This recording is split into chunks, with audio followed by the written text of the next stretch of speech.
조기 대선이 가시화되면서 대선 주자들의 이미지도 후보들의 공약처럼 치밀한 전략이 필요한데요.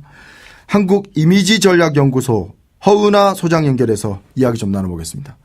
허은하 소장님 안녕하십니까? 네, 안녕하세요. 허은하입니다. 네, 이미지가 메시지고 정치다라고 표현하는데 이미지가 정치에 미치는 영향력 어느 정도라고 보십니까? 제 개인적인 생각으로는 당선을 좌우할 정도라고 생각을 합니다. 예를 들어 그 70년대는 미국의 닉슨하고 케네디 네. 대통령 선거에서도 TV 토론이 어떤 그 당선을 좌우했다라고 네. 얘기도 하고 이미지의 시발점이 되기도 했고요. 네. 미국에 저희가 좀 좋아하고 있죠. 그 네. 버락 오바마 네. 때도 사실은 그 셔츠를 올렸다거나 뛰어다니거나 네. 좀 젊은 대통령이라는 이미지를 가지고 네. 되게 좋은 평가를 받았고 대통령이 되고 나서도 소통하는 그 대통령으로서의 이미지 상당히 잘 보여줬고요. 작년의 선거였죠. 도널드 트럼프도 사실은 막말 트럼프라는 얘기가 있기는 했습니다만 네. 미국을 다시 위대하게 만들 것이다라는 그러한 이미지로 네. 그 메시지를 제대로 전달했고 그러한 네. 후보가 대통령이 되었다고 생각을 합니다. 미남 미녀가 좀 네. 유리합니까? 어떻습니까? 네? 미남 미녀가 좀 정치인 미남 좀 잘생기고 예쁜 분이 이렇게 좀 당선될 가능성이 높습니까? 좀 그런 건 영향이 없습니까? 미남 미녀보다는 네. 얼마나 더 호감을 주느냐가 더 중요할 것 같습니다. 네. 그 호감을 준다는 게 이제 그 말씀하신 이미지의 어떤 전체를 구성하게 되겠군요. 그렇죠. 네. 그러니까 내가 좋아하는 사람이냐, 나하고 잘 맞을 것 같다, 이런 것들이 중요하겠죠. 그 호감이라는 것은. 네. 소장님이 보시기에 현재까지 가장 전략적으로 이미지를 만들어가는 후보 누구라고 보십니까? 글쎄, 그 부분은 사실은 말씀을 드리기가 좀 애매하고요. 네. 좀 이번 대선이 특이한 점은 있습니다. 어떤 점이죠? 기존의 대통령 후보들이라던가 기존의 대통령이 되셨던 분들을 보면은 네. 이번 18대를 빼놓고는 거의 대부분 열정적이고 카리스마 넘치고 이렇게 우리를 막 이끌어줄 것 같은 그런 쪽의 분들이 상당히 많았는데요. 네. 이번에는 대선 주자 후보군들이 여러 가지 색이 있어요. 다양하게 그 색이 좀 이렇게 분포가 되어 있는 것 같습니다. 무지개 색이군요. 그렇죠. 네. 그러니까 좀 안희정 지사 같은 경우는 그 기존에 보여지지 않던 어떠한 매력적인 섹시한 이미지가 좀 있는 것 같고, 네 이재명 후보 같은 경우 소장님만 섹시하게 보는 거 아닙니까? 그 여성분들이라던가 그러니까 섹시하다는 것은 이렇게 그 의미하는 그런 섹시보다는 네네. 매력적인 거라고 좀 볼 수 있을 것 같아요. 어떤 네. 그 매력적인 부분이 좀 있는 것 같고, 네. 이재명 성남시장 같은 경우는 상당히 유쾌한 이미지가 있으시고 네. 좀 약간 그 드라마틱하시잖아요. 그렇죠. 네, 그런 부분들이 있고 또 안철수 후보 같은 경우도 상당히 좀 친절한 느낌이 드는 부드러운 이미지이고 네. 좀 기존에 없던 이미지가 좀 분포되어 있고 이미지 전략들이 좀 문재인 후보는 다양하다? 어떻습니까?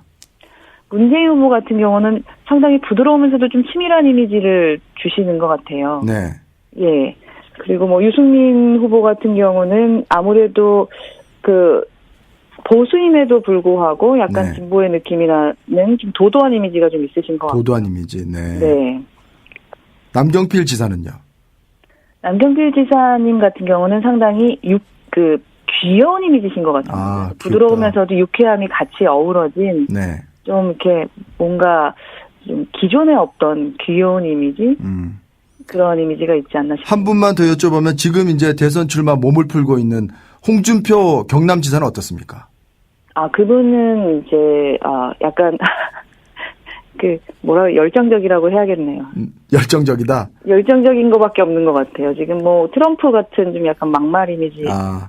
그러면은 이렇게 코치를 해주신다면 홍준표 지사를 좀 해주시면 좋겠네요. 열정밖에 없으니까. 글쎄요. 그 이미지라는 것은 네. 사실은 대선 후보의 이미지라는 것은 네. 자신의 정책, 네. 자신이 지금 추구하고 싶은 그 부분을 제대로 우리 국민들에게 네. 보여주기 위함으로 활용이 되어야 되는 것이 맞다고 생각을 합니다. 그러니까 네. 예를 들어 트럼프 같은 경우는 나는 그 힐러리 클린턴하고 좀 다른 모습을 좀 보여줬어야 되는 부분이 있잖아요. 네. 그리고 중산층에 뭔가 기존에 좀 내가 피해를 보고 있다, 그 백인으로서 피해를 보고 있다라는 사람들을 이끌어가야 되고 뭐 하기 때문에 네. 조금 강한 이미지로서 우선 지지율을 높이는데 좀 신경을 쓰는데 그 막말이 많은 영향을 좀 미쳤었던 것 같고요. 네. 그리고 끝까지 지금까지도 사실은 대통령이 되고 나서도 자신이 말한 부분에 있어서의 미디어와의 전쟁을 선포하듯이 네. 지속적으로 변함없이 자신의 색을 보여주는 데 그 이미지가 활용이 돼야 되는 부분인 것 같습니다. 그래서 네. 뭐 하나의 이미지가 있으니까 그걸 바꾸기 위해서 뭐 전문가들이 들어가서 메이킹을 한다라는 것은 사실은 어떤 큰 의미는 없는 것 같습니다. 네. 우리가 뭐 남자 고를 때도 사실 뭐 부모님들은 뭐 얼굴 뜯어먹고 사는 거 아니니까 잘 보고 판단해라 이러지 않습니까? 그럼요. 네. 그게 이제 정치인들도 이런 이미지에만 또 현혹돼서 유권자들이 잘못 또 투표를 해서 또 국가적인 불행이 오는 사태도 발생할 수 있고요. 어떻게 좀 이미지와 이런 것들을 유권자들이 어떻게 좀 판단해야 됩니까?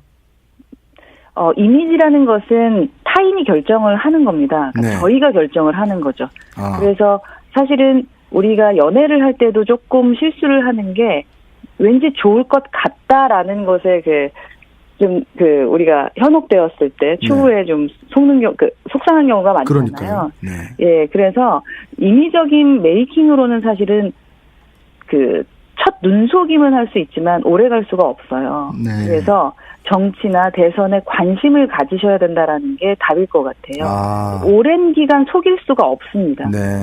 그래서 이미지라는 것을 전문가가 저희가 보완하고 강화시키는 겁니다. 네. 그러니까 자신의 정체성에서 뽑아낸 것을 가지고 보완하고 강화를 시켜서 그게 오랫동안 유지가 될 때 그 사람의 진짜 이미지인 거거든요. 그래서 이번 대선은 어쩌면 짧을 수도 있기 때문에 네. 또 아니면 길 수도 있겠지만 만약에 짧게 된다면 저희 유권자들이 좀 더 유심히 바라보면 분명히 그냥 이미지 메이킹, 네. 만들어진 네. 실제가 아닌 것에 대한 건 분명히 밝혀내실 수 있을 거라고 생각합니다. 네. 좋은 말씀 해주셨네요.